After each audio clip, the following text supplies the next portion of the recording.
Eu saúdo os irmãos na paz do Senhor Jesus. Amém. Aleluia. Eu quero dizer, já posso ir embora. O irmão, ele falou sobre perto da hora nona. Jesus exclamou dizendo, o irmão cantou sobre o rio azul. E eu comecei a chorar. Eu quero deixar um versículo da palavra do Senhor. Se encontra em Atos, capítulo 16, versículo 31. Diz assim, Atos 16, 31. E eles disseram, crê no Senhor Jesus Cristo e serás salvo tu e a tua casa. Podeis se sentar. Já foi orado, já foi abençoado. Eu quero falar um pouquinho de um homem. Esse homem chamado Saulo. Esse homem era perseguidor dos crentes. Esse homem Saulo perseguia os discípulos do nosso Deus. Esse homem Saulo era aquele homem que ali ele afrontava ao Deus Altíssimo juntamente com os seus discípulos e com os crentes. E ali ele estava em uma situação que a qual ele viu juntamente com o povo e com demais da população Estevão ser apedrejado. E quando Estevão estava sendo apedrejado, as capas estavam sendo jogadas aos pés do homem chamado Saulo. E Saulo, vendo aquilo tudo acontecendo, e aconteceu perto dele, ele poderia até mesmo impedir esse fato de acontecimento. Mas ele achava bom, ele achava que era digno. E quando Estevão estava sendo apedrejado, imediatamente, quando o irmão estava cantando, o Senhor diz assim, fala para o irmão, que quando a igreja louva, fala para a igreja, que quando eles exclamam, quando eles oram, quando eles cantam, eu, o Senhor Jesus, ponho de pé para ouvir o louvor dele. Cada louvor cantado fala para o irmão que eu venho receber como cheiro suave. Por isso que eu comecei a chorar, porque o Espírito Santo de Deus falou, fala para ele, porque as tribulações, as lutas, os momentos difíceis que ele está passando, eu estou com ele, eu estou vendo. E a lágrima começou a descer em mim. Ele não está sozinho não. Ele canta muitas das vezes, quando ele está cantando com a alma, mas com vontade de chorar. E eu estou recebendo. Aí o Senhor Jesus pôs-se de pé, vendo aquela cena. E ali Saulo, vendo aquilo tudo e pegando aquelas capas, se gloriando, achando bom. E chegou um determinado momento que Saulo chegou para um comandante dele e diz assim, ei, me dê carta, Eu quero que você me libera e que você me dê as cartas para por mim poder ir para Damasco. E lá eu ainda vou perseguir mais um bocado de crente. Lá eu vou perseguir mais os cristãos. Lá eu vou perseguir mais discípulos. Lá eu vou ver se tem mais. Ah, mas não brinca com esse Deus nosso não. E ali ele pegou carta e foi. E quando ele pegou carta para ir, no meio do caminho, aí aconteceu algo extraordinário, que o próprio Jesus, a conversão de Saulo, não foi por mérito humano, não, foi o próprio Jesus que se apareceu perante ele, e logo imediatamente ele caiu por terra e ficou cego. E quando ele ficou cego, ele não sabia o que mais fazer. Ele não sabia o que poderia acontecer com ele. Ele, ouvindo a voz do Senhor Jesus, daí a pouco com os olhos fechados, com aquele vulto na sua frente, ele plantou de joelho.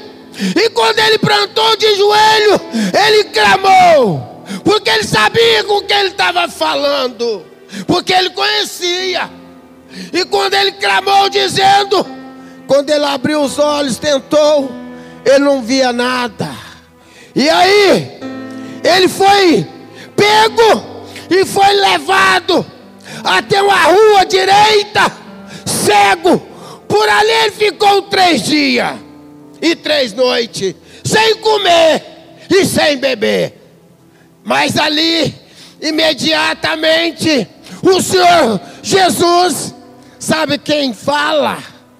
Fala com o discípulo Ananias, para ele ir até a rua direita, porque lá tinha um homem de grande importância para ele.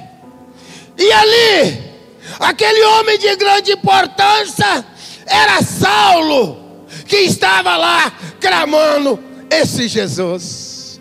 Mas Ananias logo chegou e diz assim: Senhor, Senhor, como esse homem perseguiu os seus discípulos? Esse homem era perseguidor das igrejas. E como é que eu vou lá? Lógico, com medo. Quem não ficaria? Um homem com nome, com status lá, perseguidor da igreja do Deus vivo. Aí chega aquele homem chamado Jesus Cristo, manda Ananias ir lá. Ananias obedeceu. E quando Ananias foi, perguntou aonde era, até mesmo a casa de Judas, como estava lá. E chegou lá, a rua direita. E chegou lá, aquele homem estava de joelho. Estava como um homem morto, sem expectativa, sem reação. Ananias ora para ele, as escamas caem dos olhos dele, e aí ele pega, volta a enxergar. Mas a palavra nos fala que ele foi para um preparo. Aí eu começo a pregar. Aí ele foi para um preparo. O nome chamado Saulo já não era mais Saulo, passou a se chamar Paulo. E ele ficou 12 anos. Eu sou um pouquinho velho e não tenho um estudo totalmente, não tenho uma teologia. Minha teologia é aqui a palavra de Deus. Se eu estiver falando algo que não está incumbido dentro da palavra, eu aceito a correção. E ele ficou no período de 12 anos preparando, estudando para a batalha. E quem começou a, como ela se disse, ser discípulo, ele começou a ser discípulo de Gamaliel.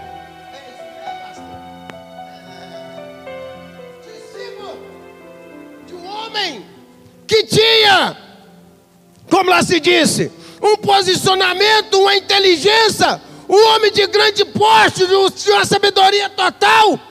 E ali ele ficou naquele período, como lá se disse, debaixo das guardas dele, sendo discípulo e sendo instruído para a batalha.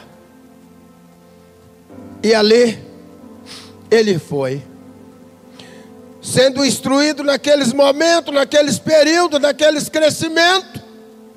E quando ele foi, naquele momento e naquele período, ele foi para Damasco, se juntou com um jovem, que a qual ele não quis com ele, porque já tinha corrido. São Marcos, eu estou correndo contra o tempo, para ver se eu entro no final. Daí a pouco, ele foi e pegou juntamente um outro discípulo para a caminhada. E esse outro homem se chamava, sabe quem era? Silas. E foi fazer a obra os dois juntos, Paulo e Silas. Paulo e Silas na caminhada. Eu quero dizer nesta noite, não pense que você está só. Não pense que você está sozinho, porque o próprio Deus vai levantar a pessoa para caminhar junto com você, e você tem êxito e vitória em nome de Jesus. Oh!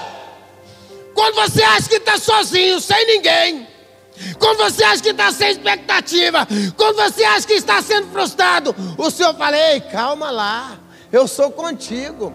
Eu estou preparando um companheiro para a sua caminhada.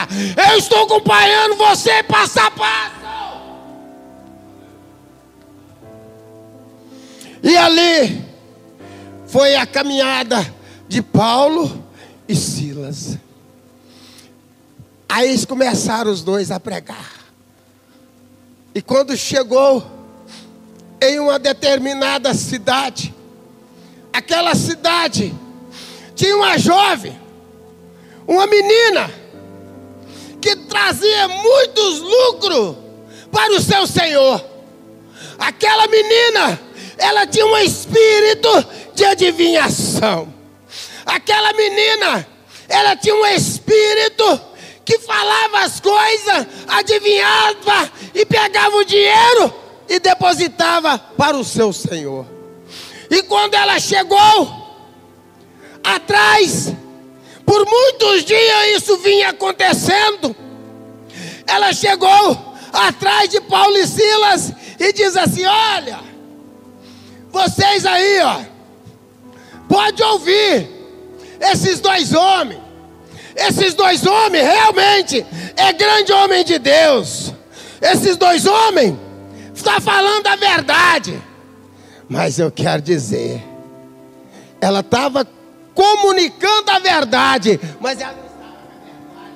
Que é isso? Comunicando a verdade, mas não estava na verdade? Não. Ele estava falando assim: ei, esses dois homens estão aí, ó, falando a verdade. Esses dois homens estão aí, pregando esse Jesus mesmo, pode escutar e fazer. Mas ela está falando assim: ei, eu estou falando isso porque aqui eu vou continuar na minha caminhada e eu vou continuar ganhando dinheiro para poder dar para o meu Senhor. Imediatamente, Paulo e Silas olham para trás e repreende o espírito que está nela e diz: em nome de Jesus, espírito, sai dela. Imediatamente ela caiu e ficou liberta e não adivinhou mais.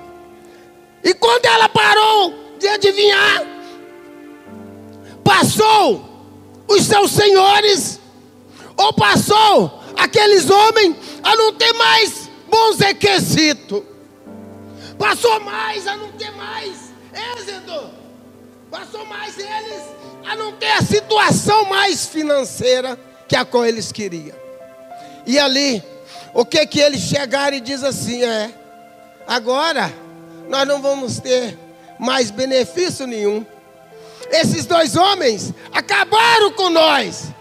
Esses dois homens destruíram, como nós disse, a nossa mina, a nossa fonte de renda. E aí, o que nós vamos fazer? Vamos eliminar eles. Vamos acabar com eles. Vamos destruir esses dois homens. Esses dois homens não podem acabar com nós, não. Não. Pegaram Paulo e Silas e levaram até a praça pública. E ali eles fizeram o que fizeram com o nosso Jesus. Chicotearam também. Que é isso?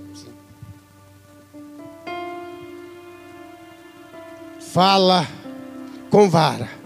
Mas o chicote, quando pegava no corpo do cidadão, ali muitas das vezes, na ponta daqueles chicote, tinha ali, vou colocar assim na minha linguajar, tipo chumbo. Era uma forquinha mais ou menos assim, que no meio que ela pegava, ela era puxada, e quando ela era puxada, ela furava, perfurava. Ali ela era tipo como uma gilete, aqueles ossos até mesmo de carneiro na ponta, quase como uma gilete. Quando ela pegava, o osso de carneiro leva aquela peça de chumbo. O de ferro pegava, era pesado, e saiu o couro junto. E ali eles foram chicoteados, eles foram sangrando. E daí a pouco, eles pegaram eles, ainda falaram ainda, olha, agora, leva eles para a prisão.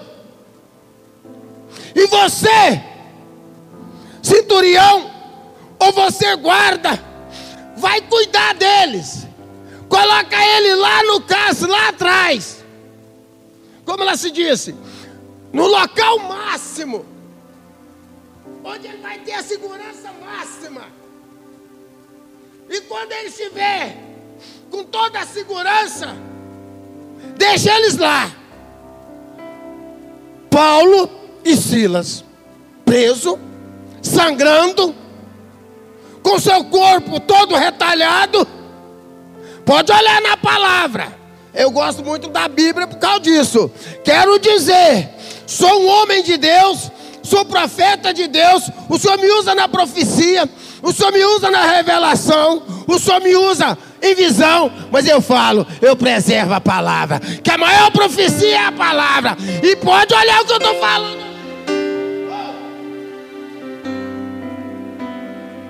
Aí, aqueles dois homens, sem aguentar,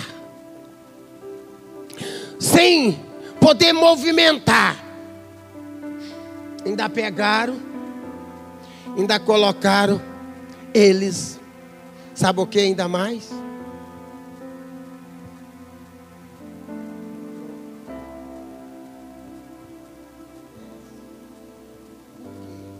Que ali, a tendência dos homens era matar Paulo e Silas, porque eles não iam ter como mexer, não iam ter como movimentar. Ali muitas das vezes, como fez com o nosso Senhor Jesus, tentaram matar ele com os braços abertos, sem poder mexer. E ali pegaram Paulo e Silas, colocaram no tronco, sem mexer, sentindo dor. Qualquer cortinho que a gente dá, a gente grita, ai, já não estou suportando. Um trupicão, você arranca com a unha, é difícil. Daí a pouco, Paulo e Silas estavam ali.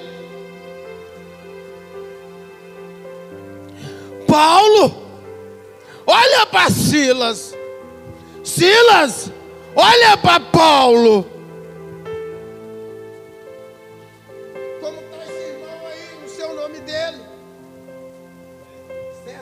César, olha para o pastor Carlos.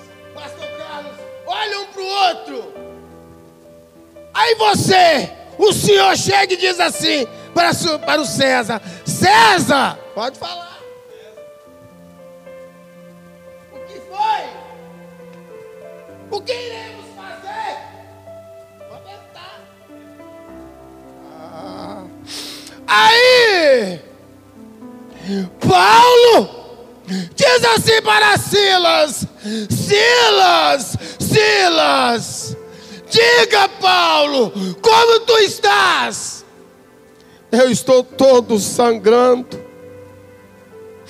Eu estou que não suporto mais. Paulo diz assim para Silas: Silas, o que iremos fazer? Silas diz assim: eu não sei o que irei fazer, mas o que podemos fazer? Paulo diz assim: Silas, vamos cantar.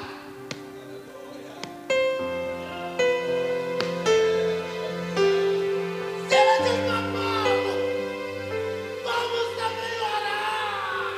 Por quê? Porque quando o crente canta, quando o crente ora, ele não pode suportar não. O inferno se abala.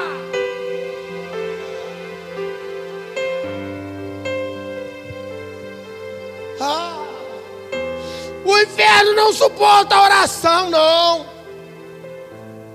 O inferno não suporta crente que canta, não. A área que mais é atingida é através, ou aquela área de louvor, ministério de louvor. Sabe por quê? Porque quando o crente começa a cantar, quando tem os louvoristas na igreja, o inferno diz assim: ah, eles estão cantando, eles estão tendo vitória.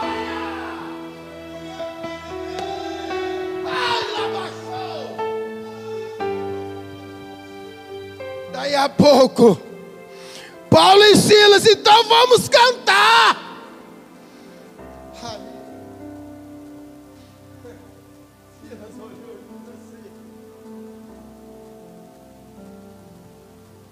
Cantar o quê? Cantar o quê, meu irmão?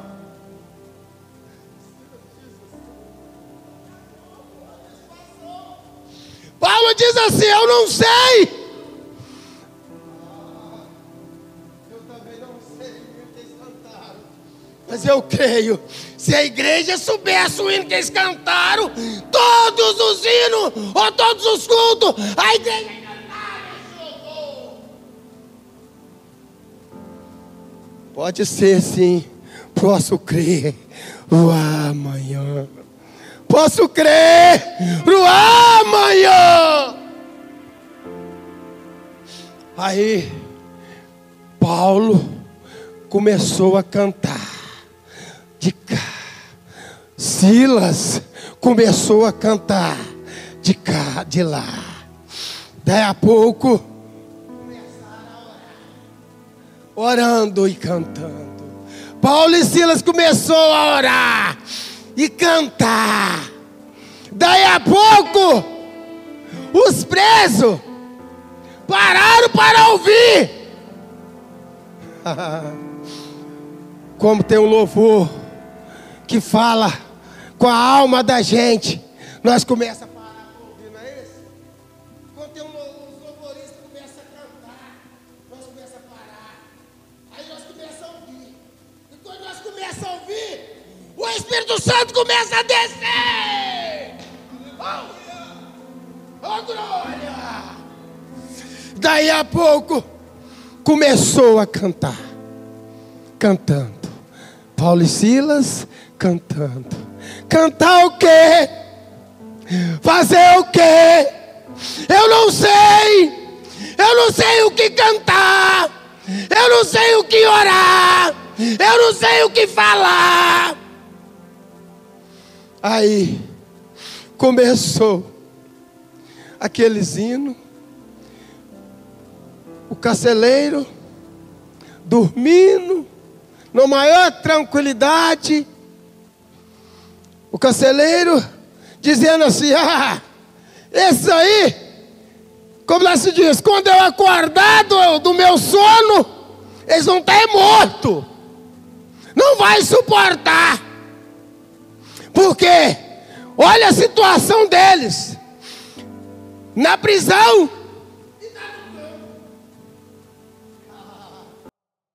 mas está enganado.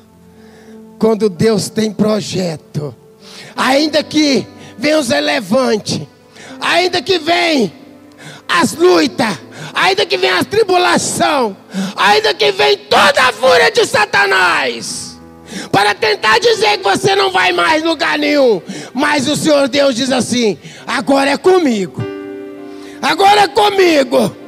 Ei, não tem como, não tem jeito, não pode, não. Aí eu gosto de ouvir isso aí. Não tem jeito, não pode, não tem condições, porque agora a prisão não pode mover, o terremoto aqui não tem como. Mas o Senhor diz assim: agora eu vou começar a mexer as estruturas.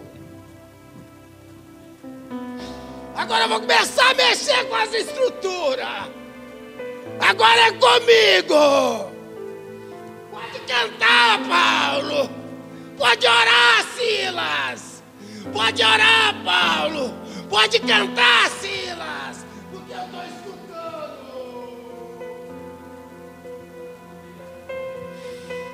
Daí a pouco, perto da meia-noite, começou o terremoto. Começou.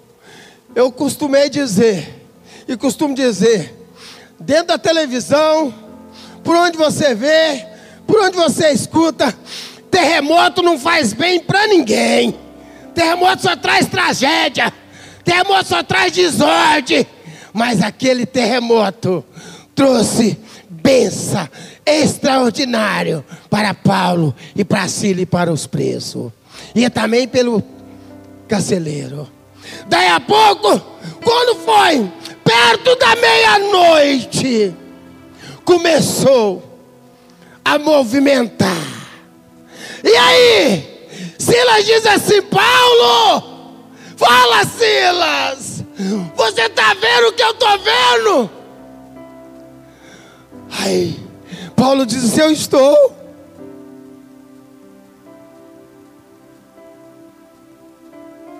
Eu estou vendo os alicerces tremer.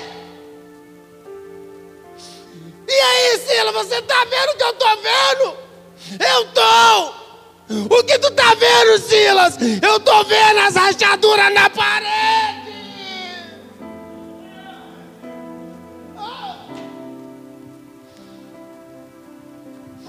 Essa luta que você está passando não é para você se destruir, não. É para você se movimentar e cantar, e a sua estrutura vai ser renovada. Aí, então vão cantar mais. Vão cantar mais forte. Então vão orar. Você canta, eu oro. Você ora e eu canto.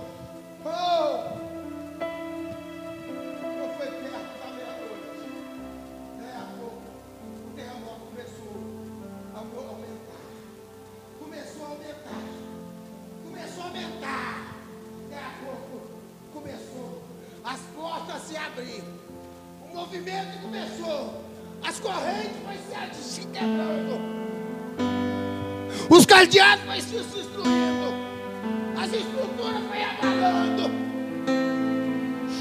O terremoto moveu tanto, mas ninguém foi atingido, ninguém foi ofendido. Sabe por quê? Porque estava ali a mão de Deus, estava a mão do Senhor protegendo.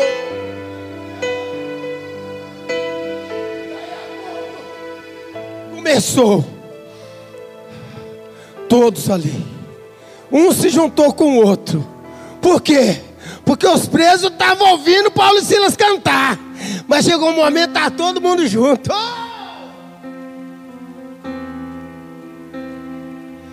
Deus diz assim: ei, se preocupa não, pastor. Deus diz assim: aqueles, mesmo que saiu por aquela porta, chorando, vai voltar. Aqueles que saiu ali, dizendo que não volta, até mesmo os que caçou outro ministério, vai voltar, vai voltar, vai voltar, vai estar aqui de volta, para ajudar a igreja a crescer. Assim diz o Senhor. Ai, lá baixou Miqueia, mantoremicova, sumianda, decaia, sumiqueia, arabaixou. Ai, Miqueia. Aí, daí a pouco, acorda. Sabe quem? O guarda. Daí a pouco, aquele homem que estava cuidando de Paulo e Silas acorda assustado. E passa a mão na espada para se matar. E aí? Paulo e Silas dizem assim: não faça isso. Não se mata. Porque está todos aqui. Ninguém fugiu, ninguém foi embora, ninguém saiu daqui. Estava uma escuridão tremenda. Ele não via nada. Aí ele juntou, chamou todos para fora. Ele estava todo unido.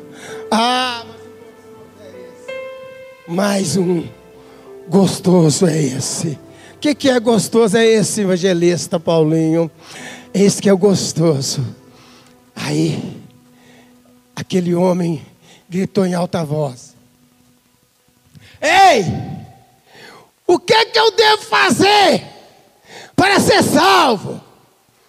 Ei, já que não é para me matar e nem se matar, o que eu tenho que fazer?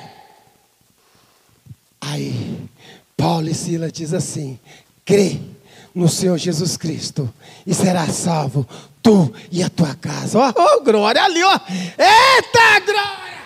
E eles disseram: crê no Senhor Jesus Cristo e será salvo tu e a tua casa. Quantos aqui ouviu dizer: com a sua casa não tem mais jeito não. Com a sua casa não tem mais salvação não. Mas o Senhor está dizendo: crê! Que não vai ser salvo só você não. Vai ser salvo você e a sua casa. Aleluia! E ali, ele e toda a sua casa foi salva, foi curada, foi sarada. Ei, mãe! Ei, pai! Não desanima da tua casa, não desanima do seu lar, não desanima do teu filho, não desanima da tua família, não! Põe-se de pé. Acho que eu entrei. Alai.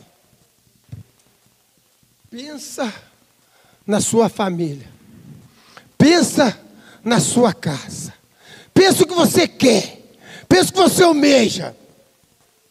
Pensa o que você anseia.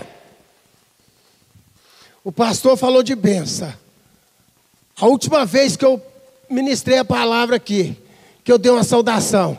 Não sou pregador, eu falo com Deus: Senhor, eu luto e tenho vontade de aprender a pregar. Eu falei com o pastor, falei com os irmãos, e tem um testemunho aqui. Quando preguei na quarta, falei que tinha mandado até um dinheiro lá para o meu menino. Não sei se alguém lembra, se estava aqui nesse dia. Na quinta-feira, ligaram para ele poder fazer a entrevista para trabalhar, já está trabalhando. Preguei na quarta, peguei a minha bênção. Na quinta-feira, eu já estava contando a minha bênção. Já estava falando o que Deus fez, porque eu creio. É isso que Deus faz. Crê. Aquilo que você quer para a sua família. Salvação? Vai salvar. Até os seus filhos que saíram daqui vai voltar. Aleluia! Vamos orar. Aquilo que você almeja agora, que você anseia. Sou profeta, sou homem de Deus, para poder profetizar para sua família, para sua vida, para o seu lar agora. Senhor, meu Deus e meu Pai, em nome do Senhor Jesus, aqui tem vida aqui que crê no retorno dos filhos. Tem vida aqui que está chorando pelos teus filhos, querendo a volta, querendo o retorno, como o filho pródigo. E no nome do Senhor Jesus, ó Deus, eu vou profetizar a bênção para a família, eu vou profetizar a bênção para o lar, salvação, no nome de Jesus, ó Pai. Eu louvo o Senhor e obrigado pela tua palavra, no nome de Jesus. Amém e amém. Retoma a palavra, pastor.